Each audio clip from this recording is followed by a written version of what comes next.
Os cumprimento com a paz do Senhor.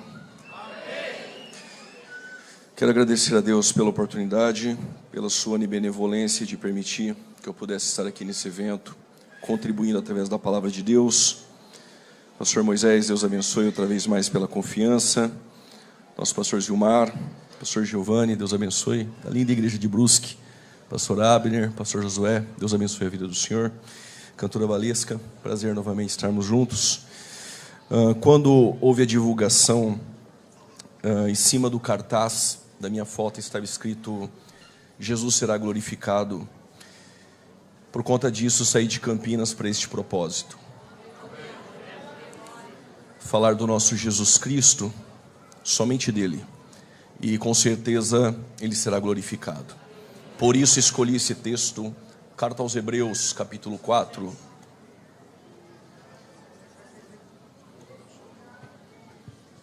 Carta aos Hebreus, capítulo de número 4. Nós vamos ler a partir do versículo de número 7. Por gentileza, Hebreus, seu capítulo é o de número 4, a partir do versículo de número 7. Para a glória de Deus, aqueles que estão assistindo em suas respectivas casas, local de trabalho, Deus abençoe. Aos irmãos ligados pela internet, versículo de número 7, quem encontrou, diga amém. Amém. Determina outra vez em certo dia, hoje dizendo por Davi, muito tempo depois, como está escrito, hoje, se ouvirdes a sua voz, não endureçais os vossos corações, porque se Josué lhes houvesse dado repouso, não falaria depois disso de outro dia, portanto, resta ainda um repouso para o povo de Deus. Vou repetir. Portanto, resta ainda um repouso para o povo de Deus. Eu ouvi um aleluia, eu vou repetir. Portanto, ainda resta um repouso para o povo de Deus. Porque aquele que entrou no seu repouso, ele próprio repousou de suas obras, como Deus das suas. Procuremos, pois, entrar naquele repouso para que ninguém caia na mesma condenação ou exemplo de desobediência. Porque a palavra de Deus é viva e eficaz, é mais penetrante do que uma espada de dois gumes, e penetra até a divisão da alma e do espírito e das juntas e medulas, e é apta para discernir os pensamentos e as intenções do coração. Antes de tomar o seu assento, o texto diz que se hoje ouvirdes a minha voz, não endureçais o vosso coração, porque essa mensagem não se ouve só com os ouvidos, mas também com o coração. Pode tomar o seu respectivo assento. A carta aos Hebreus, ela tem um nível de dificuldade pela sua profundidade, não somente teológica, mas também prática. Nós não sabemos qual é a autoria do autor aos Hebreus, quem escreveu essa carta. Martinho Lutero, em seu tempo, chegou a dizer que poderia ser um pregador eloquente de Alexandria, por nome Apolo. Clemente de Alexandria, um dos pais da igreja, sugeriu ter sido Paulo. Mas nós temos Tertuliano, um dos apologistas, defensores da fé. Ele vai dizer que quem escreveu essa carta fora Barnabé. Porém, nós temos Orígenes. Eu não concordo com tudo o que ele escreveu e dissera, mas ele disse que somente na eternidade iremos saber quem escreveu aos Hebreus. E eu fico com Orígenes. Essa carta é uma carta que alguns chamam de o quinto evangelho, porque tanto Mateus, Marcos, Lucas ou João, eles narraram o ministério terreno de Jesus. O autor aos Hebreus, ele narra o ministério celestial de Jesus Cristo. E ele começa dizendo que Deus, antigamente, ele falou, porque Deus, ele falou no início da história, haja luz. Ele falou no decorrer da história, através dos profetas, através das figuras, dos tipos, e falou nos últimos dias através do Filho. Ou seja, a primeira palavra sempre será dele, mas a última palavra continuará sendo a dele. Ele está dizendo que Cristo, ele nos traz a palavra final. Mas no período veterotestamentário nós temos Cristo aparecendo em figuras ou até mesmo na tipologia. ou até mesmo Deus se revelou através daquilo que nós conhecemos como revelação geral. Deus se revelou através da natureza. E o salmista entendeu isso quando escreve Salmos 19, versículo de número 1. Ele abre a tenda e diz: Hashamai mesaprim kavod el. Os céus declara. Em algumas traduções, os céus proclamam. Em outras traduções, os céus anunciam. Em outras traduções, os céus revelam. No original, os céus manifestam a glória de Deus. O que o salmista está dizendo é: quando eu abro a minha tenda e eu olho para o sol, se ele estivesse mais próximo da terra, estaríamos todos queimados. Se estivesse distante, não haveria vida aqui. Se a lua estivesse mais próxima, as marés iriam cobrir toda a terra. Se a lua estivesse distante, não haveria vida sobre a face da terra. A terra tem uma rotação de 23. Se fosse 19, não haveria vida. Se fosse 28, não haveria vida. O que o salmista está trazendo a nós essa noite, quando eu olho para a criação e eu vejo todas as coisas em seus devidos lugares, a criação está gritando: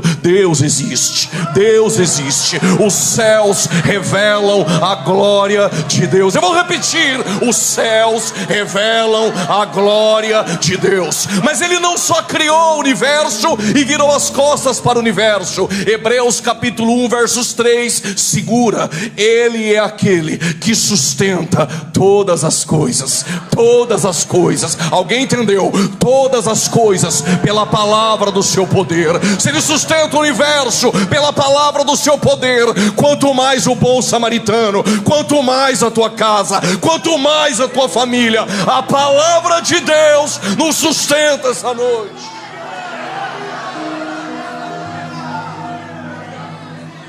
Deus não falou somente através da criação, mas quando olhamos para o tabernáculo de Moisés, quando olhamos no átrio, no altar do holocausto, é o sacrifício de Cristo. A pia de bronze é Cristo que nos lava pela palavra.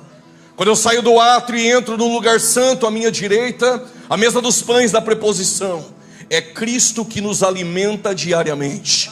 Quando eu olho ao centro, o altar do incenso, é Cristo sumo sacerdote, que intercede por nós à direita do Pai. Mas quando eu olho à esquerda, o candeeiro, ele ilumina o tabernáculo. É Cristo, a luz do mundo, aquele que ilumina para todo sempre. Quando nós entramos para o Santíssimo, a arca, Cristo é a arca encarnada. Dentro dela, o pote do maná, é Cristo que nos sustenta. A vara de Arão, é Ele que ressuscitou no terceiro dia. O livro da lei, Ele é a nossa justiça. Cristo não é só visto no tabernáculo, Ele é visto também através de um pão.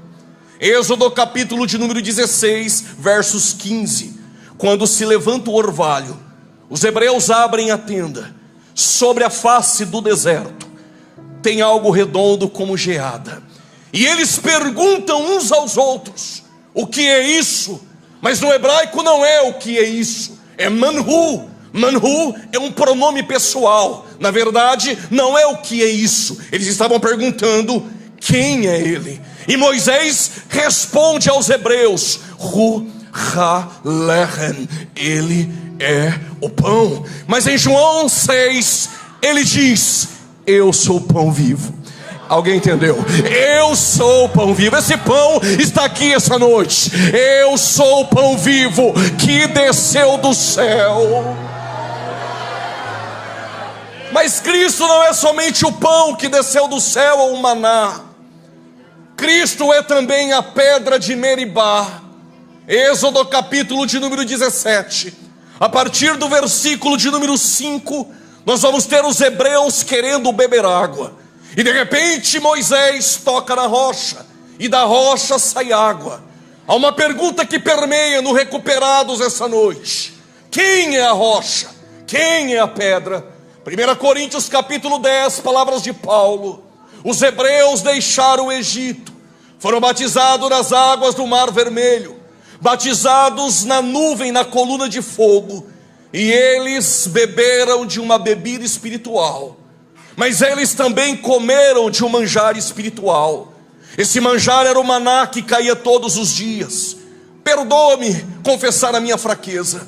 Se fosse eu no deserto, eu pegaria o maná de hoje, o de amanhã, depois da manhã, do final de semana e levaria para minha tenda. Vai que amanhã não vem.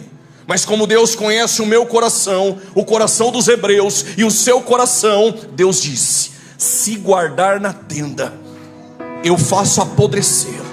Por causa desse aleluia eu vou explicar o porquê.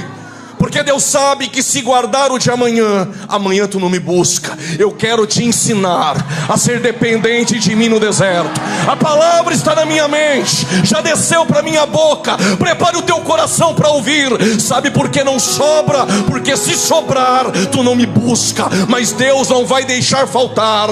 Ele atende a sua necessidade. Eu vou repetir: Ele é a porção necessária. E não é que Jesus gostou da ideia e Ele disse: o pão nosso de amanhã, de cada dia, Ele provê hoje. E amanhã tu me busca, eu vou prover. E depois de amanhã, sai da tenda, me busque, porque eu sou a tua provisão.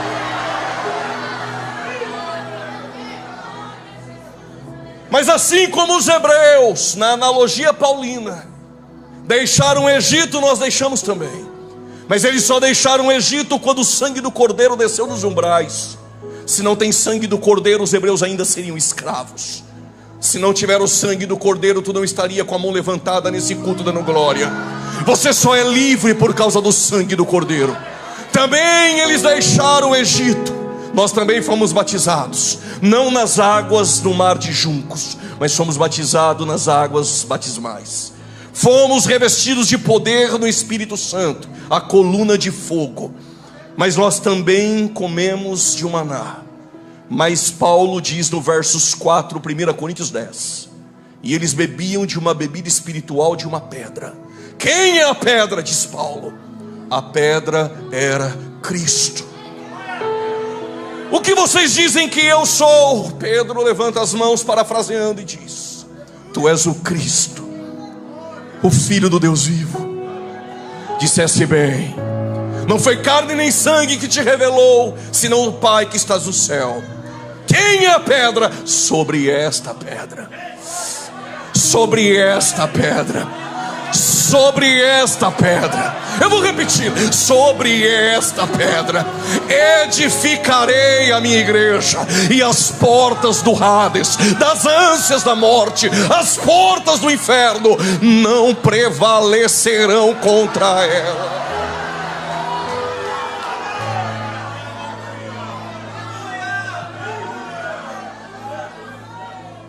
Mas ele não era somente a pedra ou o maná. Ele também aparecia como o anjo do Senhor. Apareceu a Gideão, mas ele vai aparecer a uma família tribal, tribo de Dan. O esposo Manoá, sua esposa nas atividades da vida. Aparece um anjo do Senhor e dissera: tu vais gerar. Mas a mulher era estéril. Mas o anjo diz: tu vais gerar. Ela volta para casa e conta para o seu esposo. Ele dorme e pede a Deus que esse anjo do Senhor aparecesse também a ele. Ele se levanta, mas ele aparece novamente a sua esposa. Ela chama Manoá. Quando Manoá aparece, ele pergunta a ele: qual o teu nome? Ele diz: por que perguntas o meu nome? Se ele é maravilhoso. Quem é o maravilhoso? É o Deus forte, é o Pai da eternidade, é a raiz de Davi, o princípio e o fim. Ele é o alfa e o ômega. Ele apareceu como general do exército e Josué se prostrou diante dele. Esse mesmo Jesus que apareceu no período veterotestamentário. O que o autor aos Hebreus nos diz é: nos últimos dias, aquilo que era sombra no Antigo Testamento, a acrópole da revelação, o clímax da revelação, a apoteose da revelação, é Jesus Cristo, o Filho. Ele é o resplendor da glória, a imagem impressa da sua pessoa. Só que o autor aos Hebreus, no versos 4 do capítulo 1, ele diz que este Jesus, ele é superior aos anjos. Ele é mais excelente que os anjos. e ele recebeu um nome mais excelente do que eles. O que o autor aos Hebreus está revelando a nós, que este Cristo, ele é superior aos anjos, e ele é superior aos anjos em natureza e essência. O versos 4 diz que ele é mais excelente que os anjos, mas no capítulo 2, verso 7 diz: ele se fez um pouco menor do que os anjos. Ele é maior ou se fez menor? Parece uma contradição teológica. Claro que não. Quando ele se tornou ou se fez um pouco menor do que os anjos? Quando ele não teve por usurpação ser igual a Deus. Sendo em forma de Deus, esvaziou-se de si mesmo, se tornou semelhante aos homens, obediente até a morte e morte de cruz. Por que ele se fez um pouco menor do que os anjos? Ele se fez carne. E aqui eu não vim para fazer barulho essa noite, eu vim para você pensar. Raciocine comigo. Quando Deus criou os anjos, Salmo 148 versos 8, Neemias capítulo 9 verso 6, ele criou nos salmos os anjos todos de uma única vez, milhares e milhares e milhares. Mas segundo Pedro capítulo 2 versos 4, Pedro descreve: Deus não perdoou os anjos que pecaram. Codificando, Deus não perdoou os demônios. A pergunta é: será que Deus não é bom? Ou será que os demônios não querem? Nem a primeira e nem a segunda. Os anjos, eles foram criados milhares e milhares, criados imortais, espíritos imortais. Quando uma terça parte peca, são pecadores imortais, sem direito à redenção. O homem não foi criado da palavra, do haja. Gênesis 1:26, façamos. Gênesis 1:27, e criou Deus o homem. Gênesis 2:7, pegou do pó, soprou o ruach, e o homem se tornou um ser vivente. Mas Deus criou Adão, e da costela de Adão, Eva. Não da cabeça, senão a mulher teria domínio sobre o homem. Não dos pés, senão a mulher seria pisada pelo homem. Mas da costela, para ser auxiliadora, amada e adjutora. Segura glória. Adão adormeceu, mas o segundo Adão na cruz também. Mas o soldado não rasgou a sua cabeça, não rasgou os seus pés, rasgou ao lado a costela. Dali saiu água e saiu sangue. Se da costela de Adão saiu uma mulher, Eva, para andar ao teu lado, auxiliadora, quando saiu água e saiu sangue, a igreja nasce na cruz. Paulo, escrevendo aos Efésios, entende o mistério, capítulo 5, e diz: assim como os maridos amam as suas mulheres, também Cristo amou a sua igreja.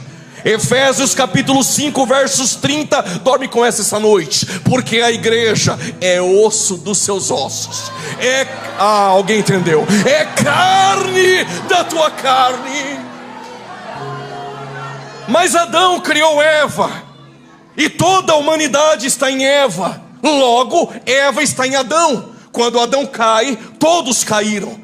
Por que Deus não perdoou os anjos? Porque são pecadores imortais. Mas se Deus quisesse perdoar os anjos, Ele precisaria enviar um Cristo na mesma natureza de cada anjo. Ou seja, seria milhares e milhares e milhares de Cristos. Mas quando Adão peca, Deus expulsou ele do jardim.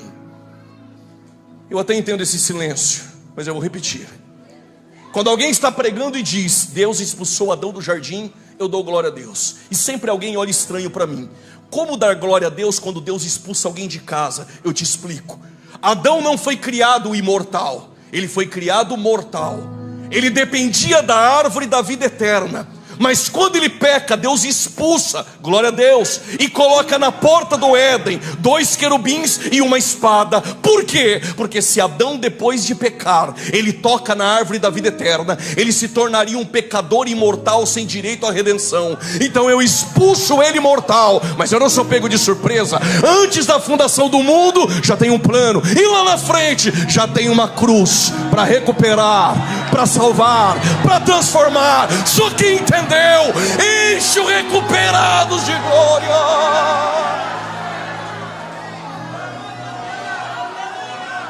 Segura, eu preciso caminhar. Quando Adão peca, todos pecam, porque todos estão em Adão. Agora Deus, Ele precisa que a sua justiça seja atendida. É a satisfação da justiça de Deus. Como assim, pregador? Os animais que estão indo para o altar estão temporariamente purificando pecados humanos, mas a natureza do animal não é compatível à natureza do ofensor, que é Adão. Como Adão, ofensor, pecou contra Deus, o ofendido é justo e é santo. Para satisfazer a sua justiça, o sacrifício tem que ser da mesma natureza daquele que pecou. A natureza dos animais não é compatível à natureza do homem. Então chega uma hora, e aqui uma licença poética, é como se Deus desse um tapa na mesa. Hebreus 10: sacrifício e oblações de animais não quero mais, um corpo me prepara. Não, eu não vim para dar vitória essa noite, eu vim para fazer você pensar. Sacrifícios e animais eu não quero mais, me prepara um corpo. Mas esse corpo precisa vir da mesma natureza daquele que pecou. Então Cristo vai se fazer um pouco menor do que os anjos, semelhante aos homens, obediente até a morte de cruz. E Paulo entendeu isso. Romanos 12, Paulo diz: rogo-vos, pois, irmãos, pela misericórdia ou compaixão de Deus, que vos apresenteis. Olha isso aqui, recuperados. Apresenteis no grego é se apresentar de uma vez por todas. Não dá para vir nesse culto da glória a Deus, sentir arrepios e amanhã voltar para o mundo. Se você veio para a fé, não dá mais para voltar. Se apresentou de uma vez por todas. Segura. Paulo disse: apresente de uma vez por todas como sacrifício vivo. Ora, na Bíblia só tem 2 sacrifícios vivos. O primeiro é Isaac. Ele é vivo, ele é vivo. E Deus vai pedir a Abraão Isaac, porque na verdade Deus só pede aquilo que Ele dá. Por causa desse aleluia eu vou explicar. Deus só te pede algo hoje quando ontem Ele já deu. Eu vou explicar melhor. Deus nunca pede o que é seu, Ele só pede aquilo que Ele dá. Por isso que Ele não pede o Ismael, porque o Ismael foi você que arrumou Abraão. Eu só peço aquilo que eu dou, então me dá o Isaac. Já entendi. Essa noite Ele quer meu coração? Não, Ele quer o seu tesouro, porque aonde está o seu tesouro, está seu coração. Então me dá o Isaac. Ele pega o menino e leva para o Moriá. Amarra o menino, coloca entre lenhas. Quando ele levanta o cutelo, diz um anjo: não faça isso não. Por quê? O sacrifício não é vivo. Segura, ali tem um carneiro. O sacrifício é vivo. Mas Paulo diz: apresenteis como sacrifício vivo, santo e agradável. O sacrifício é vivo, mas para satisfazer a justiça de um Deus santo, não pode ser atendido. Então vem um outro sacrifício vivo. O Espírito Santo colocou ele no último do santo dos santos. Não sei se você vai pegar. Colocou no último do santo dos santos, que é o ventre de uma virgem. No princípio era o Verbo, e o Verbo estava com Deus, e o Verbo era Deus. Versos 14: ele tabernaculou entre nós, ele se faz carne. O sacrifício é vivo, é santo. Paulo, 2 Coríntios 5, 21, nele não há pecado. 1 Pedro 2, 22, ele não cometeu pecado. João também quer falar, João 6,69, ele é o santo de Deus. O autor aos Hebreus capítulo 4, versos 15, em tudo foi tentado, mas sem pecado. Paulo, João, o autor aos Hebreus e Pedro estão atestando, nele não há pecado. Segura, alguém poderia levantar as mãos e dizer: protesto.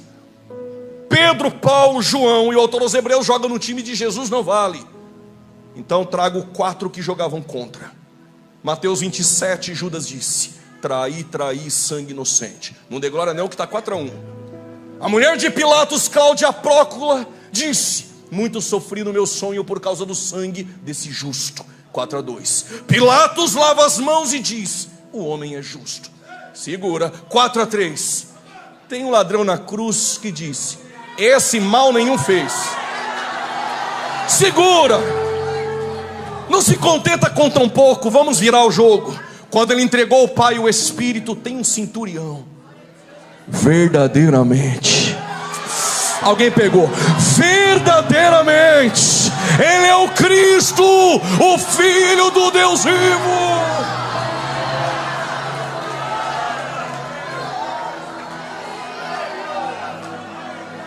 Se você essa noite se apresentou, não é porque você é bom, não é porque você prega bem, não é porque você canta bem.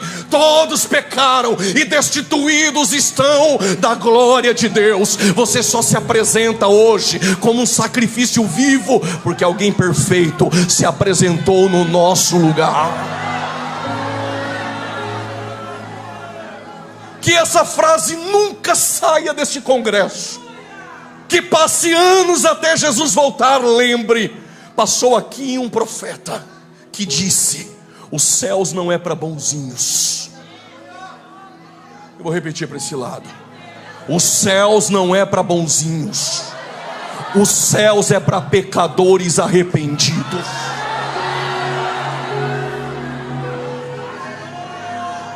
Ele se fez menor do que os anjos. A pergunta é: como ele se tornou com um nome mais excelente do que os anjos? É porque ele não teve por usurpação ser igual a Deus, sendo em forma, morfé, em essência, ele esvaziou kenosis. Ele não deixa de ser Deus. Ele abriu mão dos privilégios para vir como um homem, mas não deixou de ser Deus.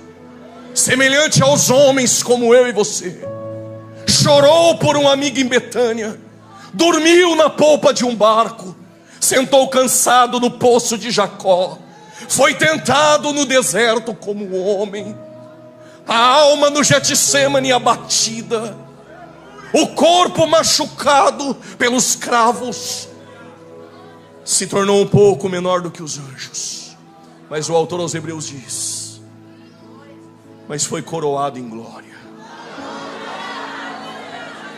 Pela paixão da morte, pela graça de Deus, disse o autor aos Hebreus, provou a morte por todos nós, mas agora ele recebe um nome mais excelente que o dos anjos. Quando isso aconteceu? Obediente até a morte de cruz, vírgula, mas Deus o exaltou. Mas Deus, estou sentindo a graça, mas Deus o exaltou soberanamente. Ele deu um nome que é acima de todos os nomes.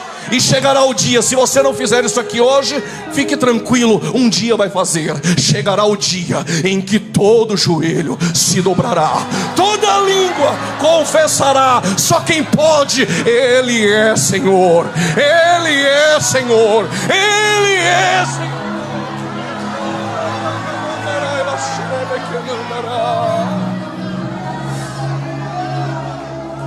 Se fez carne, diz o autor aos Hebreus, para levar os filhos à glória. Se fez carne para destruir, a expressão grega é tornar inoperante aquele que tinha o poder da morte, a saber, o diabo.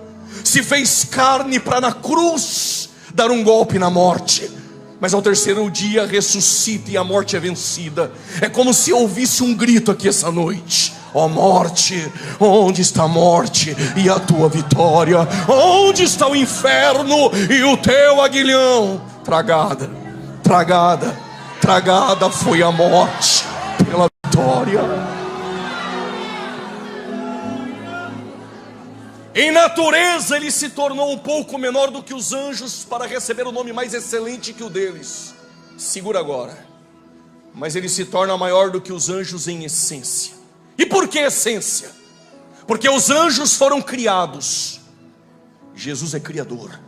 Colossenses 1,16, criou todas as coisas visíveis e invisíveis. João capítulo 1 versos 3, sem ele nada do que foi feito se fez.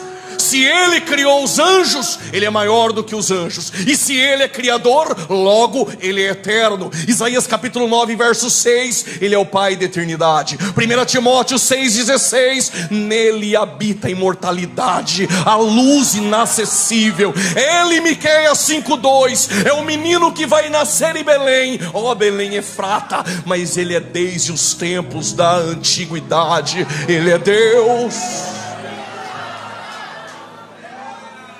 Mas como Criador, Ele criou os anjos como espíritos ministradores, como labaredas de fogo. Ó, por que Ele criou como labaredas de fogo? Porque Hebreus capítulo 12, Ele é fogo consumidor.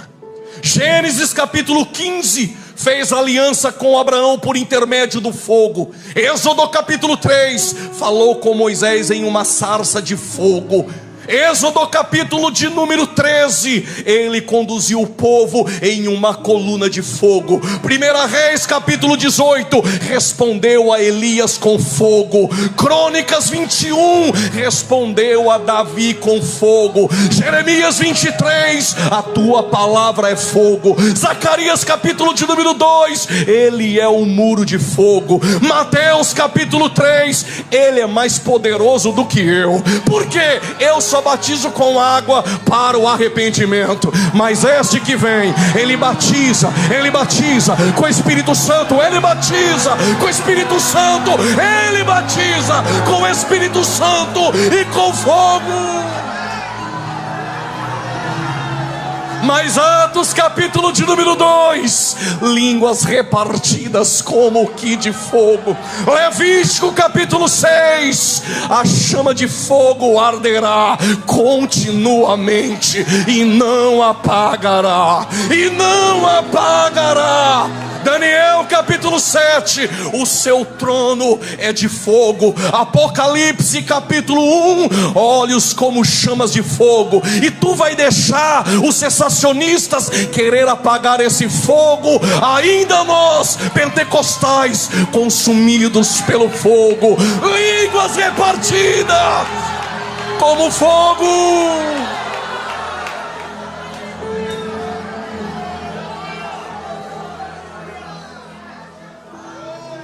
Ele é maior do que os anjos. O cerne da carta aos Hebreus, a supremacia, a superioridade de Cristo. Porque Ele é maior do que os anjos? Porque os anjos não recebem adoração. João se prostrou diante do anjo e o anjo disse: levanta, adorar só a Deus.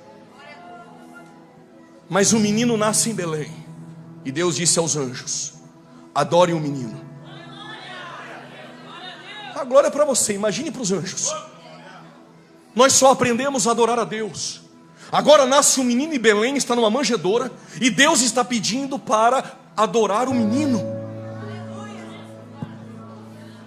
Mas antes que os anjos pensassem, Deus disse aos anjos: a quem de vós eu disse, eu hoje te gerei?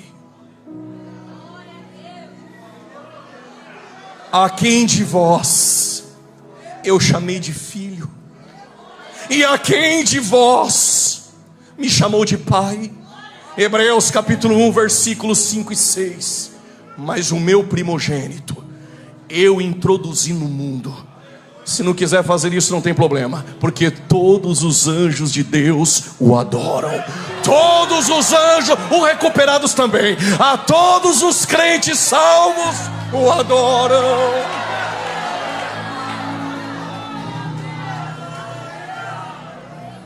Ele não é somente adorado pelos anjos, Ele é servido pelos anjos. Quando Jesus nasceu, quem o adorou? Os anjos. Quando Ele ficou 40 dias e 40 noites sem comer, provavelmente sem beber, quem levou pão? Um anjo. Quando Ele está no Getsemane em agonia, quem foi o consolar? Um anjo.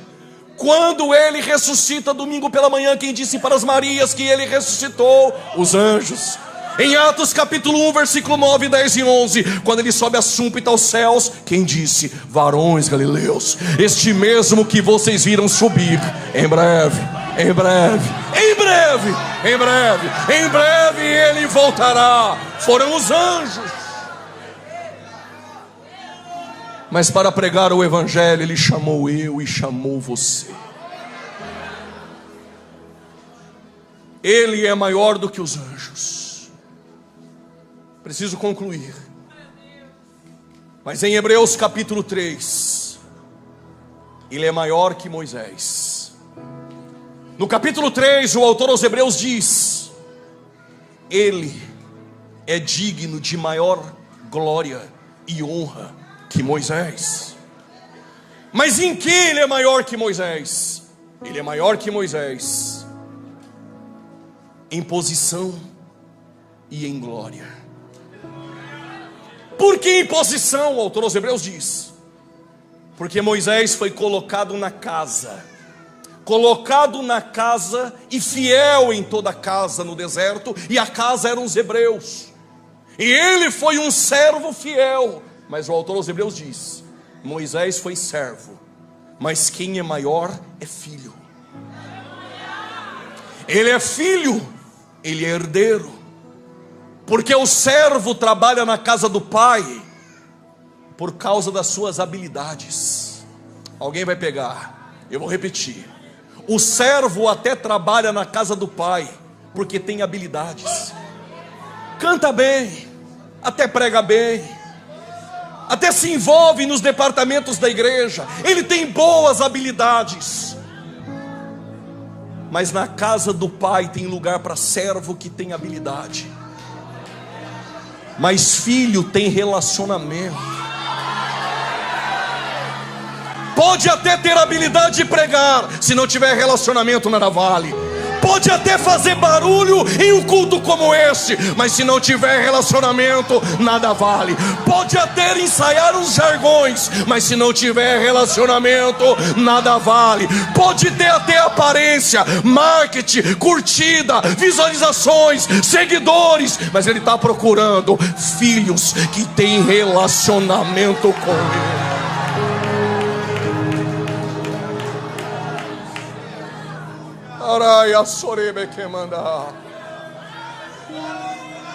O pródigo é filho.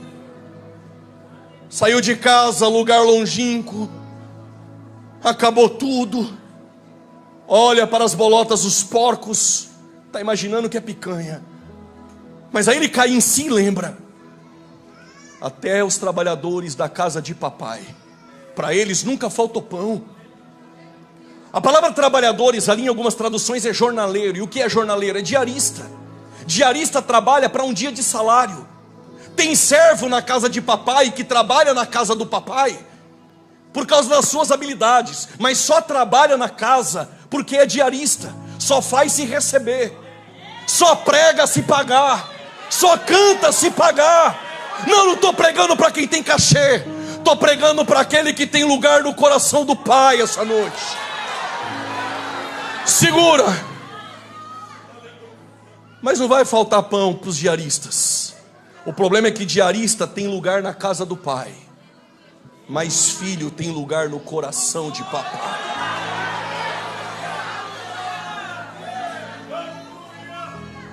Ele é filho, ele é herdeiro e tem direito à herança. Não fique me olhando assim, porque você também é filho. Não se empolgue não, porque não é filho legítimo. É filho pela adoção, pela qual clamamos Abba Pai. E um filho adotado, quando ele adentra a família, ele recebe o sobrenome do pai. Então agora ele também tem direito à herança. Então não diga que veio para o recuperados duro e a conta bancária vazia, porque tem uma herança em sua conta no céu. Só que o filho não é só o chantilly do café. Ou tu esperou que eu ia vir aqui essa noite te dar vitória, Deus vai te honrar, vai te colocar por cabeça? Isso aí não é evangelho, irmão. Evangelho tu não entra para ganhar, evangelho tu entra para perder. Evangelho não é fama, evangelho é coração ardendo pela palavra e fidelidade.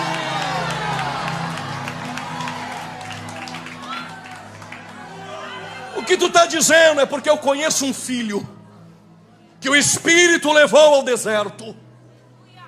Satanás aparece e diz: pega essa pedra, faça dela se tornar pão. Se tu é filho, como o papai deixou tu passar fome? Se você não lê Bíblia não vai pegar, mas eu vou dizer. Será que não é por isso que Jesus um dia disse: qual pai, vendo o filho passar fome, pedir pão da pedra? Mas quem é filho sabe quem é o pai. Ele está no deserto e Satanás está dizendo: se tu é filho, então por que o pai te deixou passar fome?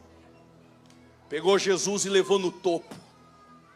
Fica aqui para nós, para aqueles que almejam a área da pregação, da música.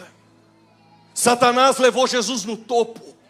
Então nem todo mundo que está no topo foi Jesus que levou. Por causa desse é Deus, eu vou repetir. Nem todo mundo que está no topo foi Jesus que levou. É melhor estar no deserto como filho, esperando a provisão do Pai, do que receber proposta de Satanás do topo. Reaja como um filho. Passe o que passar, tu é filho.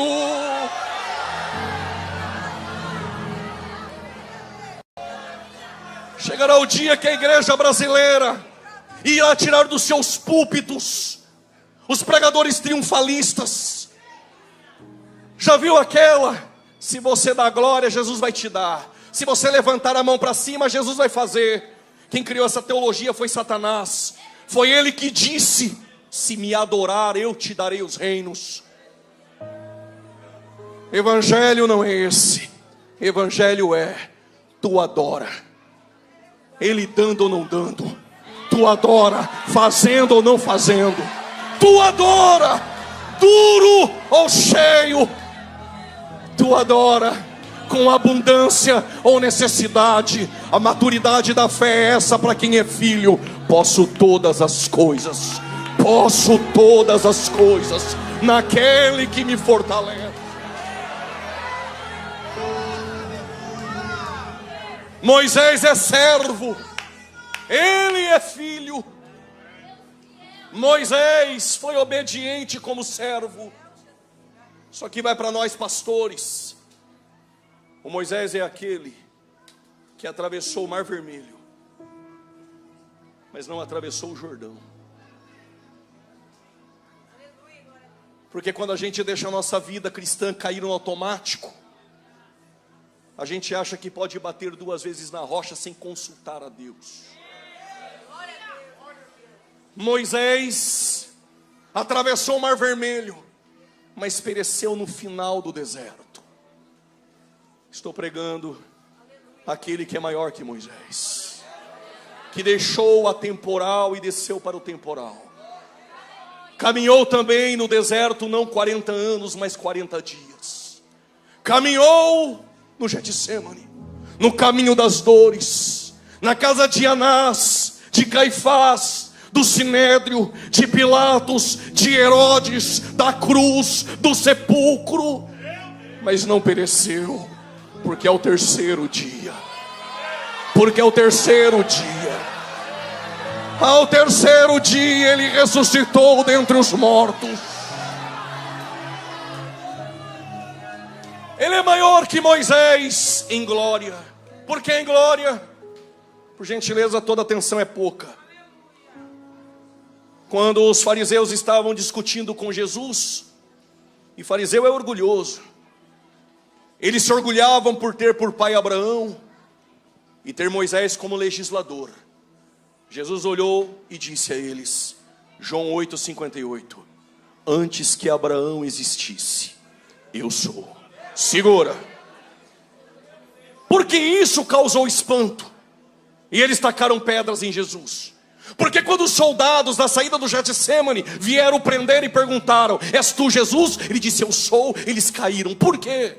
Porque se você entrasse em uma escola rabínica, naquele tempo, seja de Hilel, ou do seu neto Gamaliel, ou de Shammai, e eles perguntassem, Manhu, quem é ele?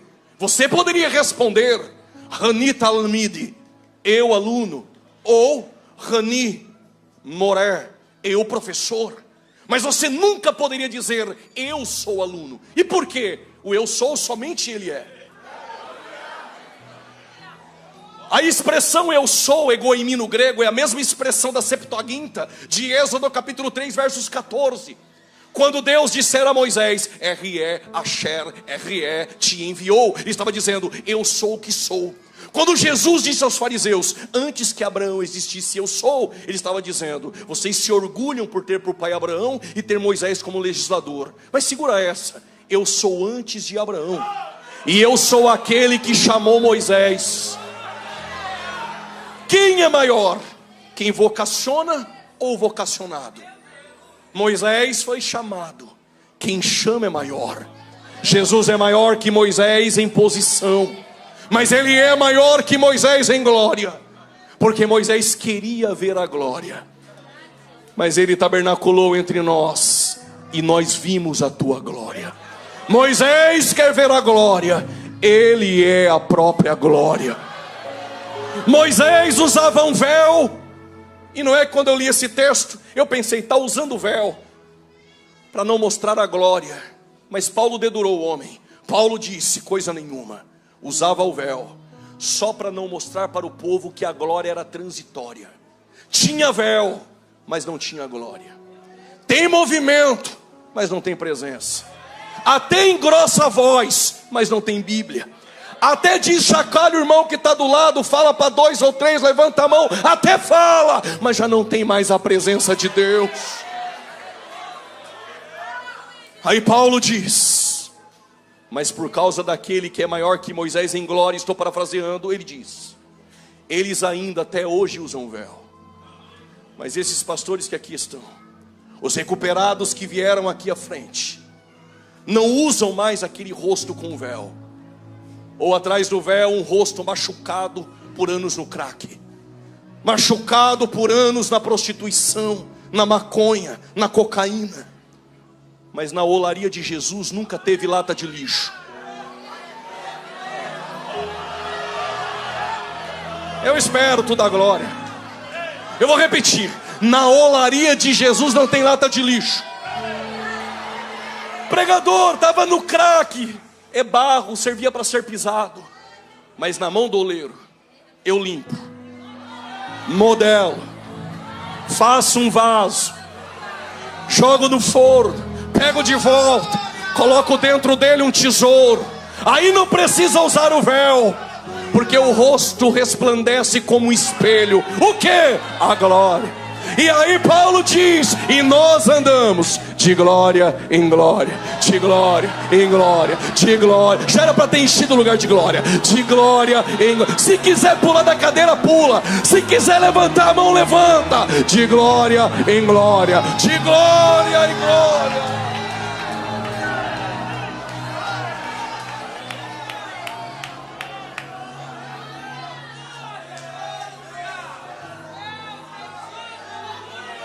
E Pedro, João e Tiago no Monte da Transfiguração, achando que o Moisés, veio uma voz do céu dizendo, esse é meu filho, ouça.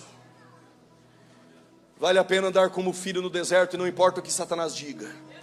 O que importa é o que você ouviu no culto no Jordão. Esse é meu filho amado.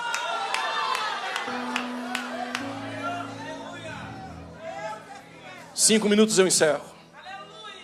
Capítulo 4, precisamos pensar agora. O autor aos Hebreus diz, pela incredulidade os hebreus não receberam a palavra misturada com fé, por isso pereceram.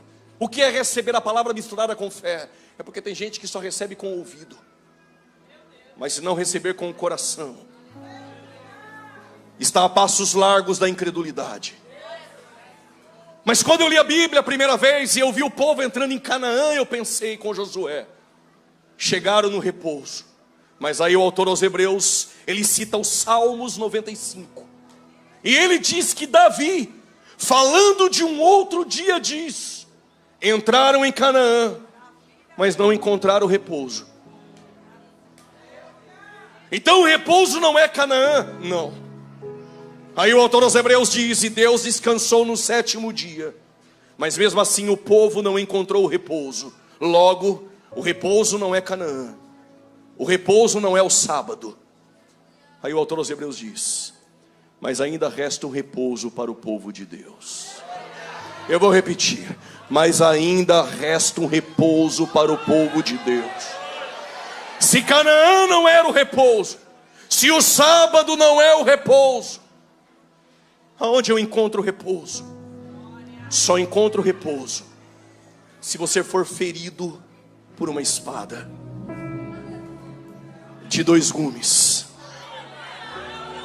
Só ela. Tu pode cantar o dia todo no Recuperados, tu pode contar a história de ministério a vida toda no púlpito da sua igreja, tu pode falar de usos e costumes 100 anos na tua igreja, mas só tem uma coisa que entra e penetra entre a alma e o espírito: é a palavra, é a palavra, é a palavra, é a palavra. O bom samaritano está de pé pela palavra, os gideões estão de pé pela palavra, os pentecostais estão de pé pela palavra.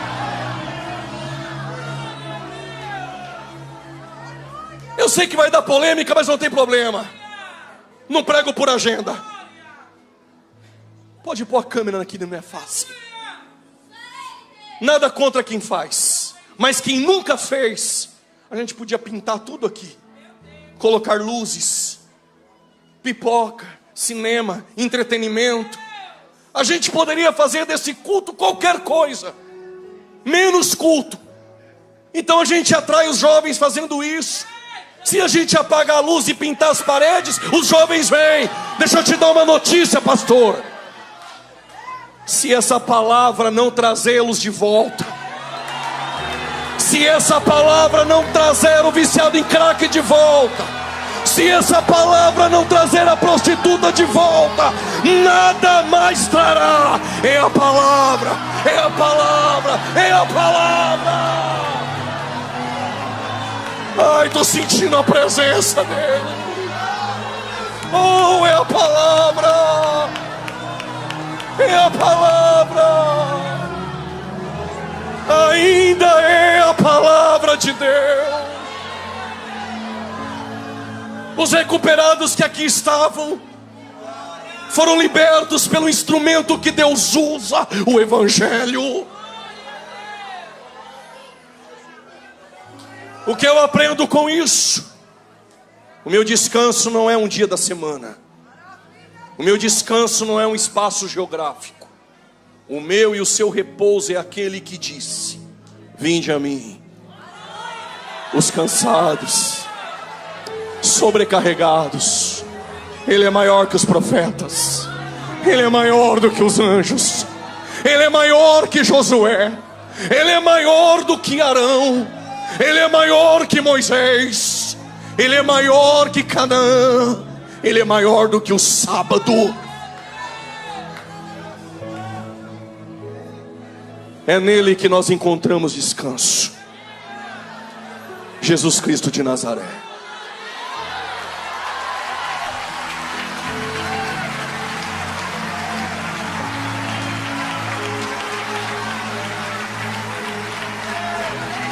A glória a ti, toda a glória a Jesus.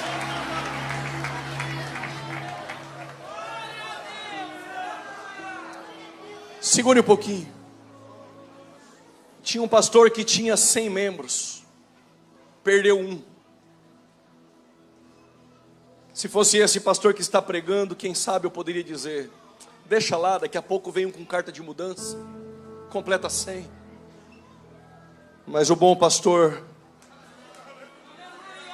ele deixou as 99 e foi atrás. Hoje tem um pessoal chato, assistiu 40 vídeos no YouTube e critica qualquer pregação. Então eu vou dizer para eles, depois para vocês. Para eles, a ovelha no texto remete ao pecador. Então quando eu disser que a ovelha pensou, não é que a ovelha animal pensa, ok?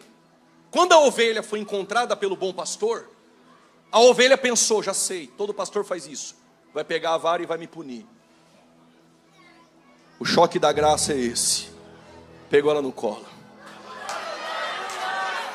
Aí a ovelha pensou: já sei, vai levar eu na frente das 99 e vai me espolar. Mas o pastor que eu estou pregando sobre ele levou ela para casa e deu uma festa. Não, pregador, eu não sou essa ovelha que se perdeu. Então já sei. Tu está perdido dentro da casa, né, dracma? Pastor Giovanni, pastor Abner, o dinheiro que a mulher gastou para acender a lamparina com azeite vale mais do que a dracma perdida. O que tem de valor numa dracma que fez a mulher gastar mais para encontrá-la, sendo que ela já tem 9?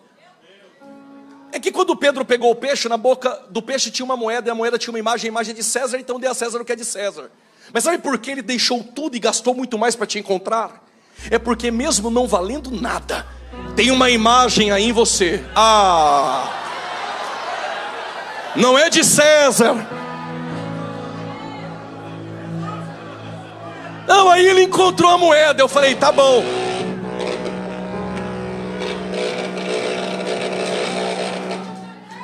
Aí encontrou a moeda. Aí eu pensei, já gastou demais. Sabe o que ele fez? Deu uma festa.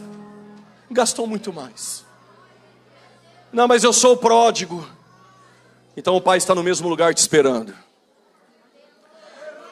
E aí você deve estar pensando: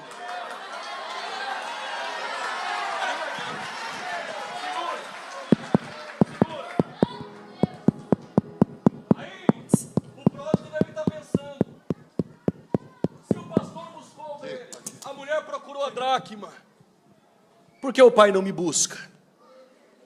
É porque quem sai de casa conhece o caminho de volta. O pai está no mesmo lugar te esperando. Já falei demais, cadê você que quer voltar para Jesus? Tem alguém aqui essa noite? Saia do seu lugar e vem. Não sei se você está perdido dentro ou fora da casa. Jesus está te chamando para voltar. Se tiver alguém aí do seu lado, ajude ele, traga-o aqui. Saia do seu lugar, você que quer voltar para Jesus, que quer sentir o toque da graça novamente. Ele está te chamando, vem correndo para cá. Vem, isso, vem. Se tem o primeiro, tem o segundo, vem. Vem. Cadê você que ouve as músicas da igreja? Sente até uns arrepios. Mas é como a dracma está perdida dentro da casa. Ele está te chamando aqui também.